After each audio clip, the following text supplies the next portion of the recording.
dates all the way back in 1939. So they change ends of the field. And now South Carolina on offense first. Here's Shaw. And threw it low at Ellington's feet. One of the keys on the touchdown pass to Ellington also was they knew exactly where Michael Sam was. And so they did a nice job of chipping him. And the back made sure he did not get any kind of rush and secured that edge. Been an emotional week for Gary Pinkel. Now being pushed here. And our second overtime. So Winton. Shaw. Looking at Davis out of the backfield, and Davis juggled the ball for a moment, and then was wrapped up that time by Brantley and Randy Ponder. And you can see Davis is slowly trying to just roll his way over to his bench that time. He is in a lot of pain as the medical staff is tending to him, and the officials are holding up the game as they deal with Mike Davis, who's had a difficult night. Oh, man, that is hard to see. We apologize for the graphic nature of that replay, but Mike Davis, seriously, a serious injury there. It just looks really uncomfortable. That was unbelievable scene. Thank goodness he's up on his feet.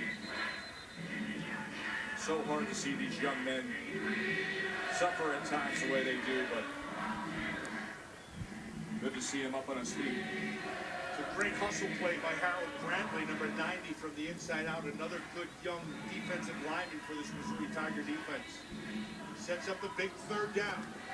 Keep in mind, the kicker for South Carolina is a young one. Kicker for Missouri has a little experience.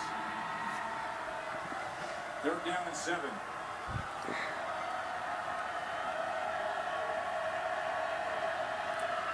Here's Shaw now on 3rd and 7. And he threw it behind Rory Anderson. Which is where they wanted to get to, Tess. We've been talking about that. The whole fourth quarter and into this overtime, these overtime periods, the middle of the field is what they were exploiting. Shaw tried to get there one more time, but missed. Throw it behind Anderson. Sets up this field goal attempt of 40 yards. Pressure moment for the young man. His attempt from 40, he missed earlier tonight from 40.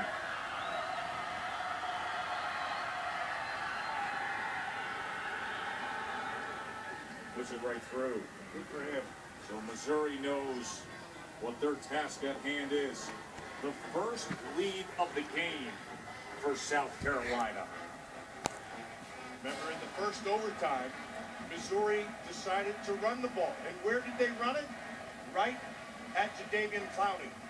He ran a quarterback draw up inside, and then 2 consecutive runs by Josie on the left side, was able to get the 6.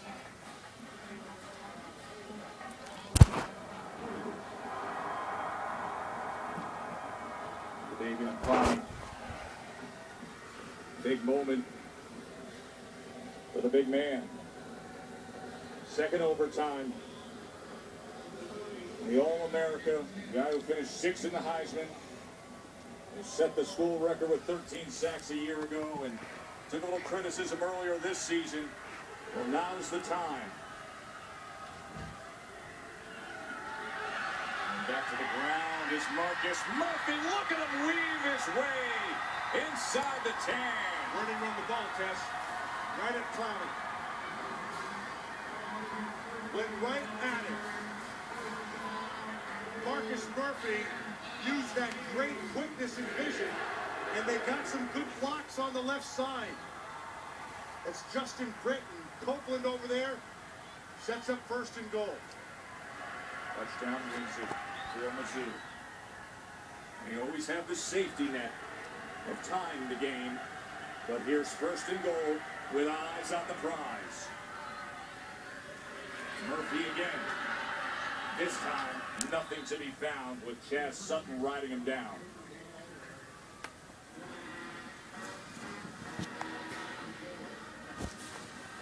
Renzo Ward is rolling the dice a little bit, the defensive coordinator for South Carolina. That time he dropped his safety down, and he came with more pressure off the edge.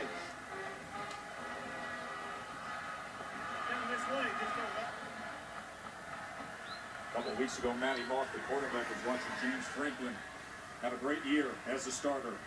And now just the second start for the redshirt freshman. Here comes pressure again. See if they bring it. They do. Second and goal. Mock looking to extend the play, and he's got to throw it away. It'll be 3rd and goal. It was Chaz Sutton getting after Matty Mock.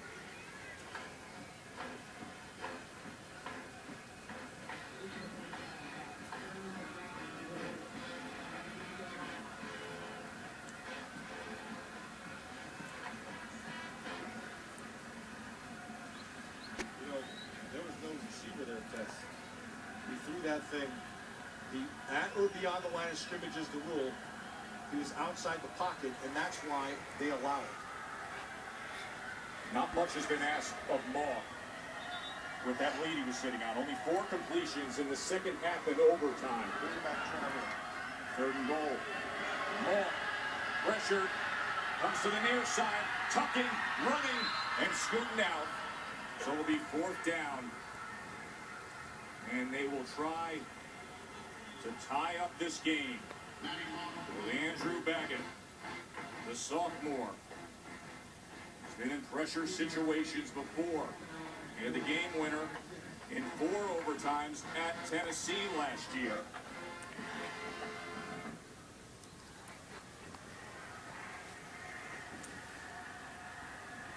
This attempt from only 24 yards out to send us to a 3rd overtime.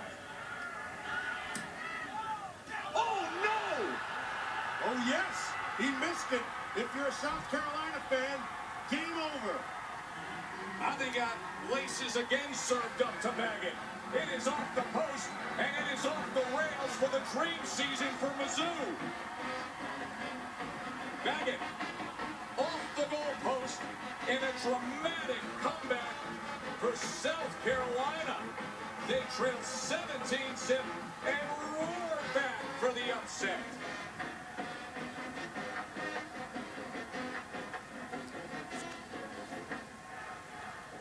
Baggett from 24 yards. And watch the hold with Webb. Laces right into the shoe. You know, kickers, when they see those laces, they just get that little moment. And that foot wraps around and cups and spoons it right at that part of the ball. And the head ball coach, oh, is he loving that? South Carolina pulls it off in an overtime thriller. And for Gary Pinkel, denied 8-0. Let's go down to the field. Maria is standing by with Steve Spurrier. Coach, saw your face as that ball bounced off the uprights. How would you describe the ending of this ball game? Well, we stuck it up just about the whole ball game, and in the 4th quarter, I guess we tied it up and got into overtime somehow. So anyway, good luck to you guys. And I guess it's meant to be. I believe the good Lord was smiling on the Gamecocks. So we didn't play very well, but Connor Shaw brought us back. Guys made some catches. I don't know how it happened. Well, 17 4th quarter points is how it happened. What made you choose to put Connor Shaw Well, into we the had to game? put him in. We had to put him in. Dylan was a little overthrowing, but Connor said he could play, so we had to go with him.